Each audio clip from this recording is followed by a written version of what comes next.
हिफ्ज करने वाला इतना ही समझेगा कि मैंने कुरान रट लिया, बस हो गया मेरा काम।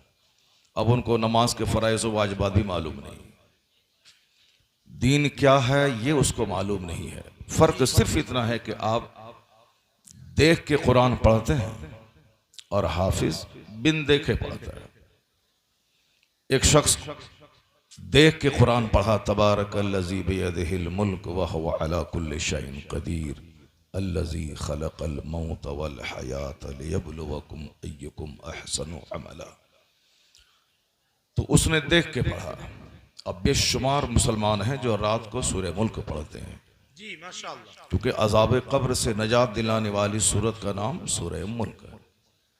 तो बहुत सारे लोग पाकिस्तानी पंजसूरा और हिंदुस्तानी पंजसूरा पढ़ के इस सूरह पाक की तिलावत करते हैं।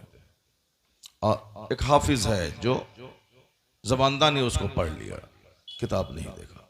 यही फर्क तो है, वो देख के आपने पढ़ा और वो बिन देख के पढ़ा। तो इसमें कोई बहुत बड़ी फजीलत नहीं हो गई कि साहब बिन देखे पढ़ लिया तो बहुत बड़ी बात हो गई, ऐसा कुछ भी नहीं। जितनी भी फजीलतें हैं वो सारी फजीलतें कुरान पढ़ने और कुरान समझने और उस पर अमल करने की। वाह बहुत अच्छा, बहुत चूंकि क़यामत के करीब फ़कीह नहीं मिलेंगे। हदीस में आया है कि एक शख्स मोटा ताज़ा जानवर लेके नेक आलिम को ढूंढने के लिए निकलेगा। घोड़ा उसका दुबला पतला हो जाएगा लेकिन नेक आलिम नहीं मिल पाएगा। अल्लाह, तो अब चूंकि जब सारे बच्चे हाफिज ही बनेंगे और वो सिर्फ कुरान रटेंगे और रमज़ान में जाके सुना देंगे, तो खुद तो उनको पता नहीं कि अल्हम्दुलिल्लाह रब्बिल आलमीन का माना क्या है। जी इसलिए हाफिज बनना कमाल नहीं है, कुरान पाक समझना, उस पर अमल करना कमाल।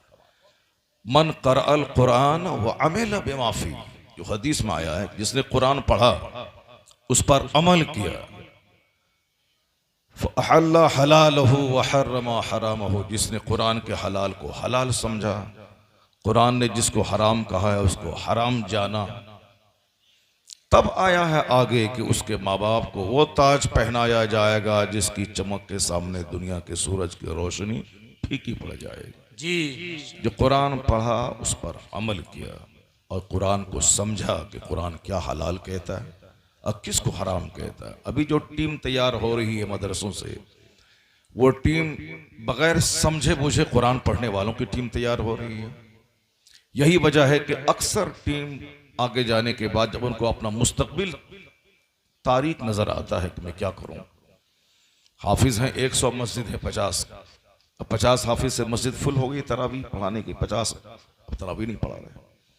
अब वो क्या करते हैं कि जब तरावी के लिए जगह नहीं मिली तो अब क्या करना है, चलो इस लाइन में अब पैसा नहीं है, मोबाइल ठीक करना सीखते हैं और उसके बाद मोबाइल का रिपेयरिंग करने वाला बन जाता है। मोबाइल रिपेयरिंग करना है और कुछ बिजनेस करना है, दाढ़ी भी छोटी कर लेनी है, जब रमज़ान आएगा तो दाढ़ी बढ़ा लेंगे तो जाके सुना दें। अगर आपने सिर्फ नात खानी को फरोग दिया, कोई फ़कीह नहीं पैदा होगा, कोई मौलाना नहीं पैदा होगा, क्योंकि मौलाना बेचारा हदीस कुरान दिखलाता रहा, कोई सुनने वाला नहीं, कोई सुनेगा नहीं, तो फिर क्या होगा, हर आदमी नात पढ़ने वाला ही बनेगा। कम से कम 2-4 पैसे तो मिल जाए और पब्लिक को वही पसंद भी है। पब्लिक कहाँ सुनेगी, अपनी अपनी जो बुराई है उसकी मजम्मत कैसे सुन पाएगी। पब्लिक तो अपनी तनकीद तो सुन नहीं पाएगी, क्योंकि उसके लिए तनकीद बोझ है। हम नमाज नहीं पढ़ेंगे, तुम बोलने वाला कौन होता है, हम जैसे चाहेंगे जिएंगे, आप समझाने वाले कौन होते हैं। अगरचे हुजूर ने कहा कि मन रा मिनकुम मुनकरन फलयुगय्यिरहु बियदिही, सरकार फरमाते हैं if anyone of you sees an evil action he should stop it with his hand. अगर तुमने समाज में बुराई को देखा तो उसे हाथ से रोक देना होगा। यहां तो कोई बुराई के खिलाफ सुनने वाला नहीं है। हुजूर फरमाते हैं कि जब तुम में कोई बुराई को देखे तो बोले ही नहीं, अगर ताकत अल्लाह ने दिया है तो वह हाथ से रोके उसको।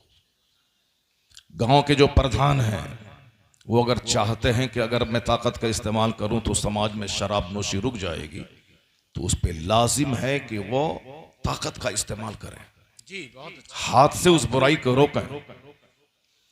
और अगर फ़इल्लम यस्तति फ़बिलिसानी, if he is unable to do so, अगर वो ऐसा करने से मजबूर है, वो नहीं कर पाएगा, हाथ का इस्तेमाल नहीं कर पाएगा, तो हुजूर कहते हैं कि बस जबान का इस्तेमाल करो, जबान से रोको, उसको बोलो कि ये गलत है, उनको कहो कि ये सही है, ये गलत है। आपको बोलना होगा ये राइट है, ये रॉन्ग है। अगर आपने नहीं बोला तो एक बंदा भी समाज में हक बोलने वाला नहीं रहेगा। जब हक बोलने वाला नहीं रहेगा तो समाज में नाचने वाले रहेंगे, समाज में उछलने वाले लोग रहेंगे, समाज में सिर्फ गाने बजाने वाले लोग रहेंगे। जो गाने बजाने वालों की तादाद जो बढ़ रही है, इसीलिए बढ़ रही है क्योंकि गाने बजाने वालों को सम्मान दिया जा रहा है, गाने बजाने वालों को पैसा दिया जा रहा है। अगर आपने समाज में डकैतों से डर के उसको कुछ नहीं कहा तो बच्चा बच्चा डकैत हो जाएगा, बच्चा बच्चा चोर हो जाएगा। जैसे आज मुस्लिम सोसाइटी का बच्चा बच्चा चोर होता जा रहा है।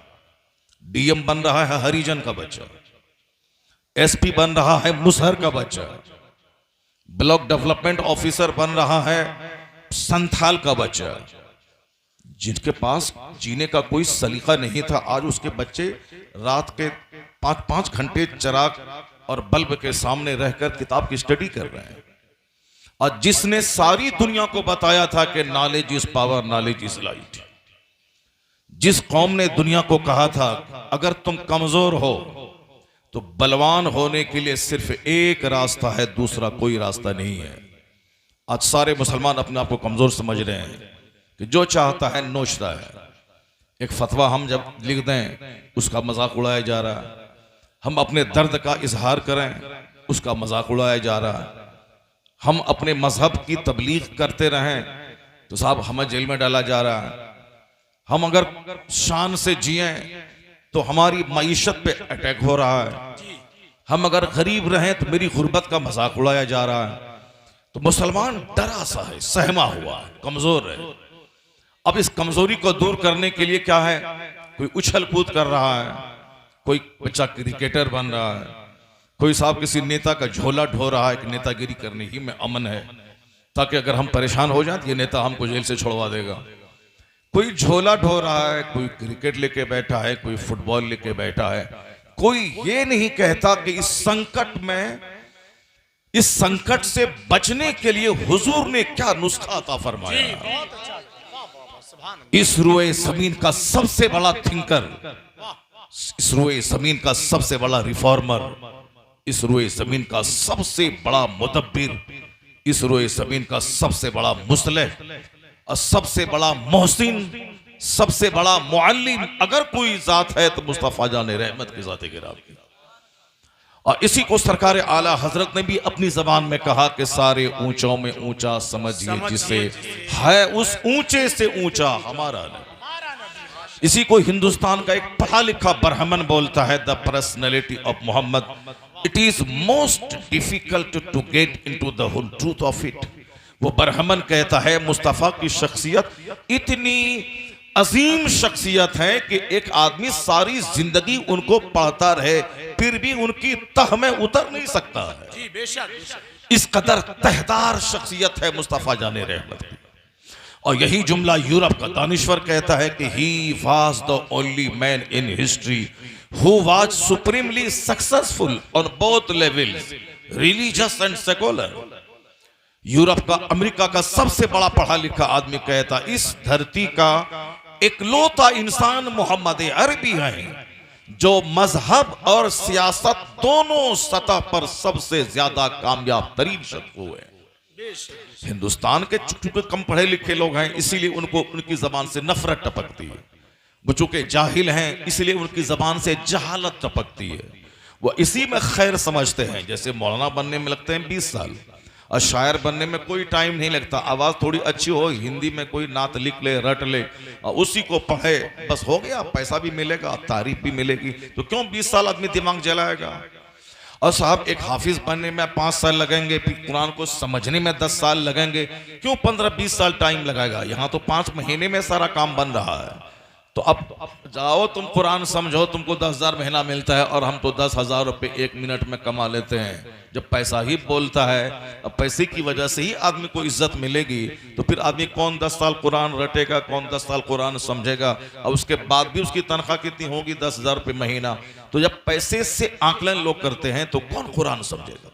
हुजूर भले ही बोले कि कुरान समझने वाला सबसे सुपीरियर है, हुजूर फरमाते हैं खैरुकुम मन तअल्लमल कुरान व अल्लमा, the best among you is one who learns Quran and teach it to others. तुम में सबसे बेहतर वो है जो कुरान सीखे, दूसरों को सिखाए। हुजूर कहते रहे यहाँ तो पैसा तो नहीं है कुरान सीखने में, यहाँ तो पैसा है नात पढ़ने में, यहाँ तो पैसा है कव्वाली गाने में, यहाँ तो पैसा है साहब ट्यूशन पढ़ाने में। कौन कुरान सीखेगा? हुजूर कहते हैं ठीक है, सरकार की बात सच्ची है, लेकिन कौन पढ़ेगा कुरान? कौन समझेगा कुरान? जिस दिन कुरान पढ़ने और पढ़ाने वालों को सबसे ज्यादा सम्मान दिया जाएगा, उस दिन गवैयों की तादाद घटेगी, कुरान समझने वालों की तादाद में इजाफा हो जाएगा। मुस्तफा ने कहा कि जब बंदा कुरान पाक पढ़ता है, कुरान पाक पे अमल करता है, तो कयामत के दिन अल्लाह कहेगा कि तू कुरान पढ़ता जा और जन्नत की मंजिलें तय करता चला जा। जहां कुरान खत्म होगा वही जन्नत में तेरी आखिरी मंजिल हो जाएगी। कौन पढ़ेगा? हुजूर ने तो कह दी जन्नत की बशारत मरने के बाद है। अभी दुनिया में पैसा कैसे मिलेगा? अभी दुनिया में तो पैसा मिलेगा नहीं, वो जन्नत तो मरने की बात है। यहां तो पैसा भी मिलेगा कव्वाली गाने में, यहां तो पैसा मिलेगा अभी नात पढ़ने में, यहां तो पैसा मिलेगा अभी 5 जगह ट्यूशन पढ़ाने में। इसलिए वो कुरान लेके मसनद पर बैठ के एक मौलाना बैठा है कि आए किसी को मैं कुरान पढ़ाऊं, कुरान समझाऊं। न कोई कुरान पढ़ने वाला है, न कोई कुरान समझने वाला है। अगर आपने बरवक्त आलिम दीन का एहतराम नहीं किया तो एक मौलवी दुनिया में दिखाई नहीं पड़ेगा।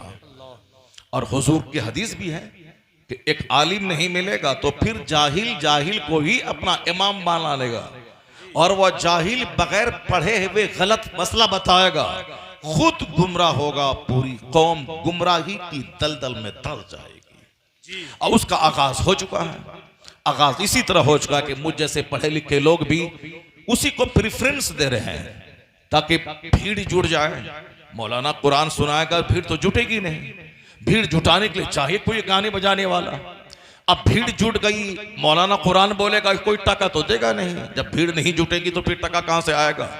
तो भीड़ जुटाने के लिए तो चाहिए कोई गाने वाला, और फिर टका उसी से मिलेगा। इसीलिए कुरान पढ़ो तो मदरसे में अपनी बात बंद करो, जिससे पैसा मिलेगा, जिससे भीड़ जुटेगी, जिससे वाहवाही होगी, उससे काम चलेगा।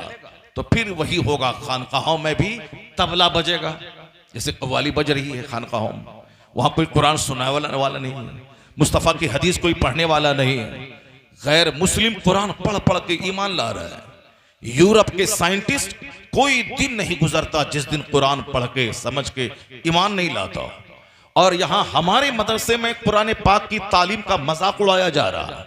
यहाँ साहब दूसरों को सम्मान दिया जा रहा है। यहाँ साहब बहुत सारी बातें की जा रही है।